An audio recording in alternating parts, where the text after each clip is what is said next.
नमस्कार दोस्तों, मैं हूं आचार्य डॉक्टर अजय पंड्या और सत्यम ज्योतिष कार्यालय में आपका हार्दिक स्वागत है।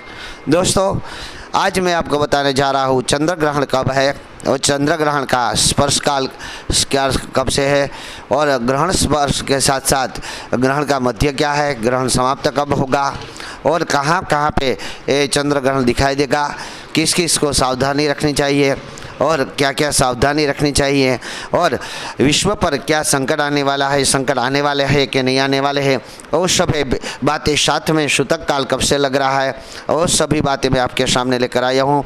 तो मेरे हर वीडियो को आप अवश्य देखिए, साथ ही साथ अपने जो दोस्त है, मित्र है और स्नेहीजन हैं उनको भी भेजिए, जिससे उस लोगों को भी अच्छी तरह से सच्ची जानकारी प्राप्त हो सके। दोस्तों, मैंने हर बार बताया है कि आपको अगर समस्या है तो आप समस्या का निवारण मेरे पास मांग सकते हैं। आप अपनी जन्म कुंडली भी मेरे पास बना सकते हैं, आप मेरे पास अपनी प्रश्न कुंडली भी बना सकते हैं। हाँ, लेकिन एक बात अलग है कि आपके वेटिंग के हिसाब से आपका बारी आएगी। आपको ऐसे ही तात्कालिक हम जवाब नहीं दे सकते हैं, ये बात भी आप नोट कर लेना। मेरा मोबाइल नंबर है 7016 318-887 एवं व्हाट्सअप नंबर है 9687816378। तो आप इस पर व्हाट्सअप भी अपनी समस्या कर सकते हैं और अपनी जन्म डेट भी कर सकते हैं। अब आपको ये बात नोट लेनी है कि चंद्र ग्रहण कब है और चंद्र ग्रहण की शुरुआत कब से हो रही है, भारत में ये कब से दिखाई देगा। तो देख दोस्तों, ये चंद्र ग्रहण है और दिनांक 8/11/2022 को है, साल का आखिरी चंद्र ग्रहण है।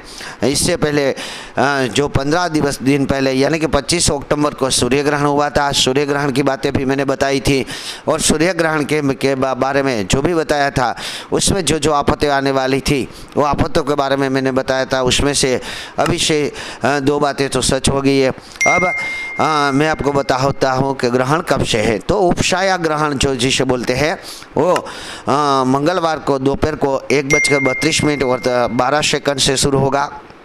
यहाँ ग्रहण स्पर्श है वो 2:39 और 15 सेकंड से होगा। ग्रहण का जो मध्य है वो 4:29 और 9 सेकंड को होगा। ग्रहण का सम्मिलन 3:46 और 39 सेकंड को होगा। ग्रहण समाप्त 6:19 और 30 सेकंड को होगा। ग्रहण का उन्मिलन 5:11 और 39 सेकंड को होगा। यहाँ पे उपछाया का समाप्त जो है वो 7:26 और 26 सेकंड को हो रही है। लेकिन यहाँ पे जो ग्रहण का समाप्त है वो 6:19 को होगा। ये होगा भारत का टाइम। यहाँ भारत के टाइम से हिसाब से सूतक काल अगर हम देखें तो 6:06 से लग जाता है। कहते हैं कि ज्योतिष शास्त्र के हिसाब से यहाँ पे जब ग्रहण होने वाला है वो होता है उससे 9 घंटे पहले यहाँ पे ग्रहण का सूतक लग जाता है। सूतक का पालन किस किस को करना है? सूतक वैसे तो गर्भवती महिला को खास करके सूतक का पालन करना चाहिए। यहाँ पे बालकों और वृद्धों को भी तकेदारी रखनी चाहिए। तो यहाँ पे जो ये दिन है वो पूनम का दिन है, वो साथ साथ यहाँ पे ये अच्छे सहयोग भी मिल रहे हैं, इसलिए कहीं अच्छे कार्य भी होने वाले हैं। लेकिन यहाँ पे जो सूतक काल है उस सूतक काल के हिसाब से हम अगर देखे जाए और जो यहाँ पे जो उस दिन की कुंडली बन रही है उस कुंडली के हिसाब से देखा जाए तो यहाँ पे मेष राशि में यानी कि चंद्रमा है उसको राहु ग्रहित कर रहा है और तुला राशि में सूर्य को यानी कि केतु ग्रहित कर रहा है। अब इस हिसाब से हम देखा जाए तो जो 8 नवंबर को चंद्र ग्रहण है वो मेष राशि में हो रहा है और मेष राशि में होने के कारण यहाँ पे मेष राशि वालों को अच्छी खासी तकलीफ हो सकती है। लेकिन अगर विश्व लेवल पे हम बात करें तो विश्व लेवल पे बहुत बड़ी समस्या आने वाली है। यहाँ पे जो मैंने इससे पहले भी जो चंद्र ग्रहण 2019 में हुए थे और बीच में जो सूर्य ग्रहण हुआ था तब मैंने जो बातें बताई थी वो यानी कि 100% श्योर बड़ी है। मैंने जो राजद्रोह के बारे में बताया था था वो भी हुआ था, मैंने जो अग्निकांड बताए थे वो भी हुए थे, मैंने जो ये भयंकर रोग यानी कि कोरोना वायरस के बारे में, यानी कि कोरोना नाम नहीं बोला था, लेकिन मेरा शब्द थे कि विश्व पर भयंकर रोग आने वाला है और इस रोग की औषधि के लिए विश्व एक स्तर पर आएगा, लेकिन फिर भी उसको औषधि प्राप्त नहीं होगी और लाखों लोगों के मृत्यु होंगे। ये सभी बातें सची हुई है। तो मित्रों, इस साल क्या होने वाला है? तो इस साल सबसे पहले तो कि जल वृष्टि होने वाली है, जल से की आफत आने वाली है, जल से लोगों की मृत्यु होगी। जल के कारण यहाँ पे जो चंद्रमा ग्रहित हो रहा है वो शीतलता का प्रतीक है, मन का कारक है। तो यहाँ पे जो सामने सप्तमी दृष्टि में तुला राशि में यानी कि सूर्य ग्रहित हो रहा है और यहाँ पे चंद्र ग्रहित हो रहा है, तो ग्रहण योग जिससे बोलते हैं। अगर आपके किसी की भी कुंडली में सूर्य के साथ केतु है या राहु है या चंद्र के साथ राहु या केतु है तो उसे ग्रहण योग बोलते हैं। तो यहाँ ग्रहण योग के साथ साथ यानी कि केतु के साथ सूर्य और वहाँ पे बुध और शुक्र की भी युति होगी, यानी कि मन का कारक है जो चंद्रमा, वो यहाँ एक दूसरे को मन को हम समझ पाए नहीं कि जो घरेलू झगड़े ज़्यादा होने की संभावना है। यहाँ खासकर से पति पत्नी एक दूसरे को समझ नहीं पाएंगे, एक दूसरे को मन को जान नहीं पाएंगे, अपने संतानों को समझ नहीं पाएंगे। यहाँ तक कि यहाँ इस साल एक डाइवोर्स के भी ज़्यादातर केस आ सकते हैं और माता पिता के खिलाफ बच्चे जाएंगे और बच्चे के खिलाफ माता पिता जाएगी। तो ये जो योग संयोग बन रहा है, ये संयोग ये संकेत दे रहा है। साथ ही साथ यहाँ पे जो मैंने बताया कि जल से कई लोगों की मृत्यु होगी। यहाँ पे जल अपनी मांझा छोड़ेगा, यानी कि समुद्र का पानी भी शहरों या गाँवों में घुस सकता है। समुद्र का पानी घुसने के कारण भी लोगों की मृत्यु हो सकती है।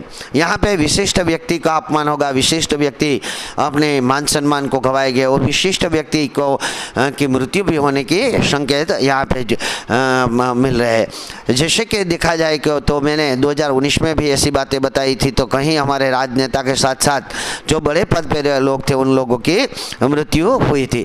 तो इसी तरह इस साल भी जैसे कि सुषमा स्वराज है, शीला दीक्षित है, उन लोगों की ऐसे तो मुझे अभी नाम नहीं याद, लेकिन सभी लोगों के ऐसे कई लोगों की मृत्यु हुई थी।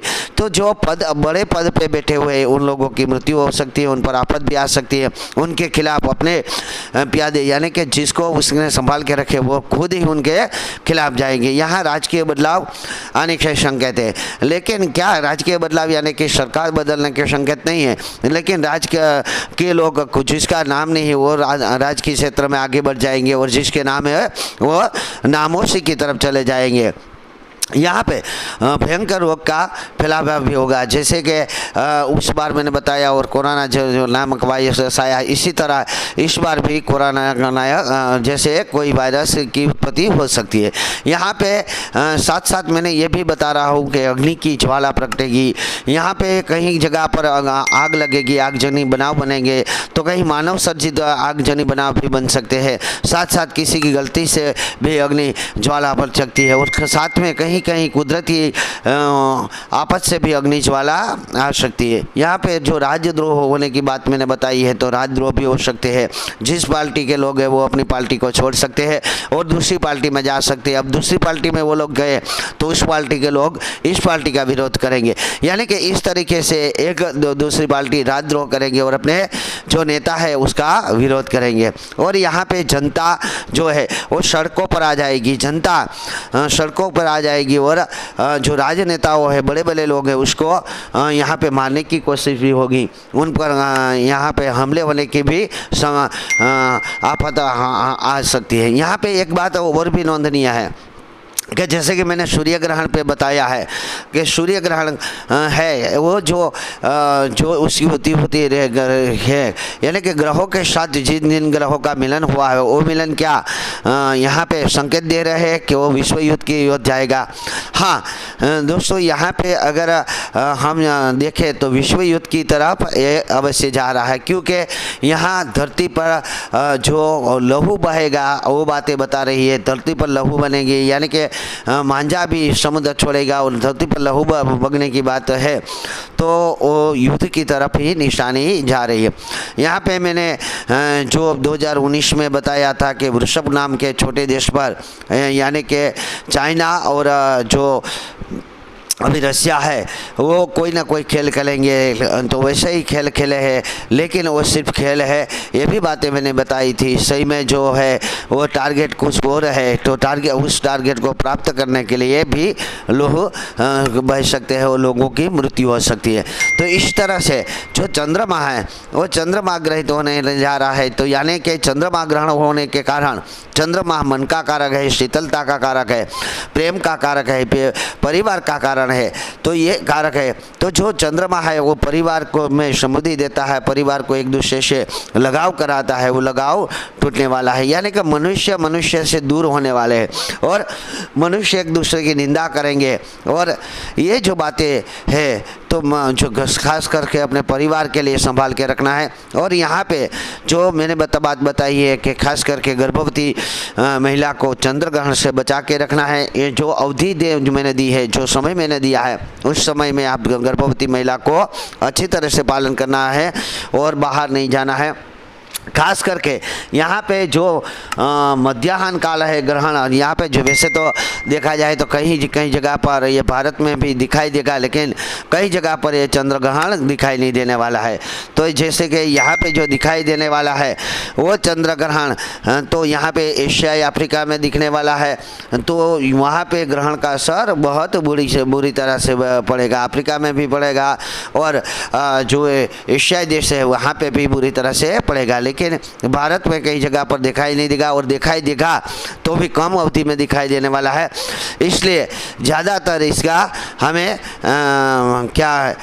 दोष नहीं लगेगा। लेकिन खगरास अवधि 1 घंटे और 25 मिनट की है, तो इस समय पे हमें उसका खास तकेदारी रखनी है। हमने जो भोजन बनाया है वो भोजन में हमें तुलसी पत्र और दरबा यानी कि रख देना है, हमारे जल में भी रख देना है, खाने पीने की जो भी चीज़ है उसमें भी तुलसी पत्र व दर्भ रख देना है।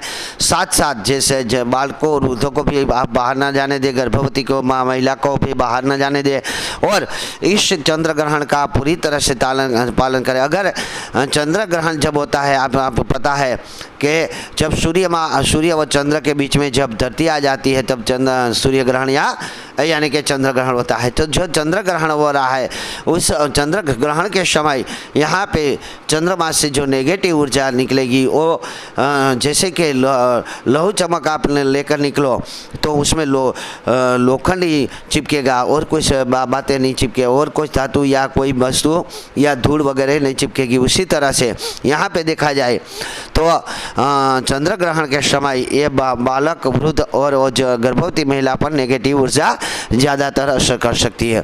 अब गर्भवती महिला को क्या करना चाहिए, तो गर्भवती महिला को साथ साथ सभी लोगों को ओम नमो भगवते या विष्णु भगवान के विष्णु सहस्त्र नामावली के साथ साथ भगवान श्री हरि की प्रार्थना करनी चाहिए और चंद्रमा के जाप करना चाहिए।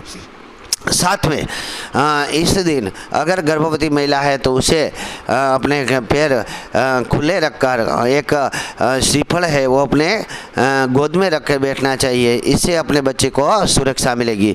और जिनके वहाँ बच्चे नहीं हो रहे, जिनको यहाँ कई सालों से बच्चों की समस्या है, जो स्त्री है वो माता नहीं बन सकती है, उन्हें अगर माता बनना है तो ऐसी गर्भवती महिला को आप देख लीजिए और उनकी आज के दिन पूरे दिन सेवा कीजिए और साथ साथ चंद्रमा और भगवान श्री हरि का नाम लीजिए। इस तरह से यहीं को कई बार देखने को मिला है। इस ग्रहण में मैंने खुद कई लोगों को सलाह दी थी और उस सलाह के हिसाब से अगर उन औरतों ने इस तरह से पालन किया तो उनके वहाँ भी आज 9 साल बाद, 10 साल बाद, 15 साल बाद और 18 साल, ये 4 केस मेरे पास है, उनके वहाँ बच्चों का जन्म हुआ है। उसमें से 3 के वहाँ लड़के और 1 के वहाँ लड़की का जन्म हुआ है। तो इस तरीके से हम सभी को चंद्र ग्रहण का पालन करना है। साथ साथ आपको मैंने बताया वैसे ही मेरे वीडियो अगर अच्छे लगे तो मेरे वीडियो को शेयर कीजिए। मेरे YouTube channel doctor Ajay Pandya को अगर आपने अभी तक सब्सक्राइब नहीं किया है तो सब्सक्राइब कर लीजिए और साथ साथ बेल आइकन का बटन दबा दीजिए और अपने स्नेहीजनों को ये वीडियो भेज दीजिए। आपका कल्याण हो। जय महादेव, जय महादेव, जय महादेव।